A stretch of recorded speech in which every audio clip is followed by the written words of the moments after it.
pagka inuna natin ng Diyos, tutulungan niya na tayo sa lahat ng ating kailangan. Pero halimbawa, inuna mo yung pera, kayamanan, karangalan, naiwala mo naman ang pagmamahal sa Diyos. Ano mangyayari sa'yo? May pera ka nga, wala ka naman Diyos. Kung may Diyos ka, pwede ka ng Diyos bigyan ng pera. Pero kung may pera ka, hindi ka pwedeng bigyan ng pera ng Diyos. Hindi pwede yun. Hindi ka pwedeng bigyan ng trabaho ng Diyos. Pero ang Diyos, pwede kanyang bigyan ng trabaho.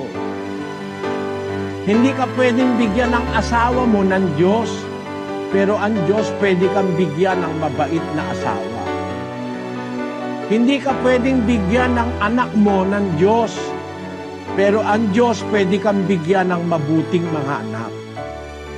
Kaya dapat una sa lahat ang Diyos sa tao.